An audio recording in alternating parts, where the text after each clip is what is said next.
Hey everyone, today we're going to do a super quick tutorial on how to appropriately cut dog treats. So thank you so much for joining me, and here we go.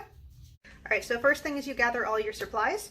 I've got my Happy Howies, my cheese, and my hot dogs, as well as my knife, my special meat cutting board, and then a container for putting all of the cut up treats in. You can use a Ziploc bag, but because of the number of dogs I work with every week, I have to make a lot of treats, so I will typically fill a gallon-sized Ziploc bag or a large tub. So that's what we'll be working with. And I'll go ahead and start with the Happy Howies. There's no official order for what gets cut in what order, but you'll note that my roll of Happy Howies is probably a little bit larger than the ones that you pick up at the store. This is the official 2-pound professional size for those of us who go through it really quickly. But I'll take a chunk, and I want it to be a nice cylinder. So this I'll cut up separately later on, or maybe just put it into big chunks and give the extras to my own pack. But I'll put that aside, throw away the trash, get all the wrapper off. And the first thing I'm going to do is make a slice down the center. Remember that the goal here is to make treats that are roughly the same size as a pea.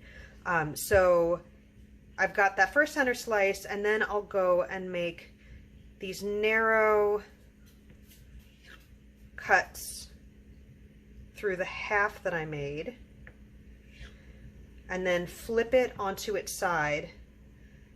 And so we're making these long, narrow pieces of treat. And it's okay if they fall over. I feel very proud of myself if they don't, if I can just get like a clean stack like that, but it doesn't matter if they do. And then from there, we go down again and cut them to size. So you can see that this is a lot faster than cutting one piece at a time. This really makes the process go much quicker. You can cut smaller, you can cut larger depending on the size of the dog. If I'm working with a Dane, I'll probably use treats that are more like garbanzo bean sized. And if I'm working with a puppy or a toy breed, I might drop them down to lentil. But the smaller they are, the more difficult it is to separate them out one at a time. So that is something to keep in mind. And I would rather go too large than too small, because you can always smush the soft pieces into smaller treats as you go through. So that's the Happy Howies. So I've got a good bunch of treats here. We'll move on to the cheese. This is a lot more intuitive, but I do cut it very similarly. So we go smaller block shaped, and then again, I wish there was a better way of slicing cheese because it always gets a little bit sticky. I posted on Instagram about why I use, oh, is something happening, guys? About why I use yellow cheese, but I think it's worth reminding everyone that dogs can see the color yellow. Hey guys, mommy's talking. Mommy's making movies for the nice people who want to train their dogs. Dogs can see the color yellow pretty well.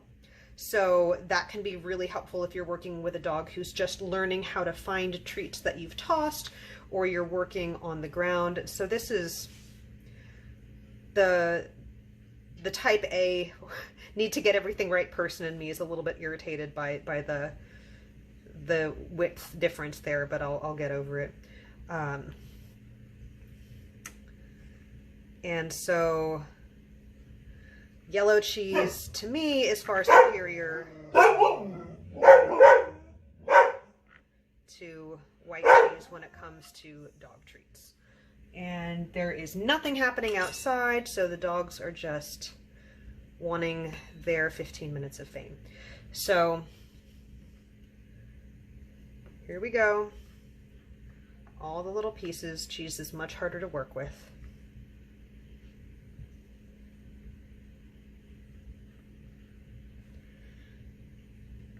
So there's definitely some difference in the size of the pieces here, and that irks me, but I will get over it. So I would typically cut up more cheese than this, but for the sake of the demonstration, we will move on to hot dogs. You can see that I am using Oscar Mayer Natural. That has slightly less crap in it than your average hot dog, although no, that does not make them good for the dog. So hot dogs, I do 3 long slices. Well, I should say it's 3 pieces, so it's a total of 2 cuts right down the hot dog. So I have 2 round ends and then the single flat piece. And then each of these gets another 2 cuts. This is the easy one. And I always cut the round pieces upside down like this. It's much easier to cut into the inside of the hot dog than the skin of it.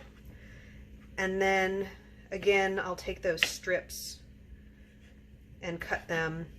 If you ever are doing muzzle work with your dog, or you're doing training while your dog is wearing a muzzle, keeping these pencil thin strips is actually a really nice way to be able to feed your dog through a muzzle, because you can just sort of work it in. So there's one hot dog. We'll do one more, and this time I'll actually show you guys what happens when you try to cut the skin side of the edge pieces. It's not terrible, it's just not what I prefer. So I'll go in and I have to sort of saw through it, and then you can see how I'm getting, I really like my treats to be cut evenly, so it doesn't matter to the dog if they are or not, but it matters to me. So it's just, they're a little bit messier. They're not quite as even, and it's also not as easy to cut, but it's not. These, any treat cutting issues you may have are in fact first world problems. So once you're done cutting up your treats, then the question is storage. Of course, anytime you're working with meat and cheese, it does need to be chilled.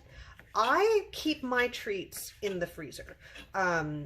That's because I go through a lot of treats over the course of a week, and I don't want to have to stop and cut up treats multiple times. So I will take this whole thing and stick it in the freezer, and then when I need treats, I will sort of like mush it so that I can break off a chunk and stick it in a smaller bag. But this is going to do me for at least 3 or 4 training sessions, and yeah, that's it. That's how you cut dog treats. I hope this has been helpful, and I will see you soon.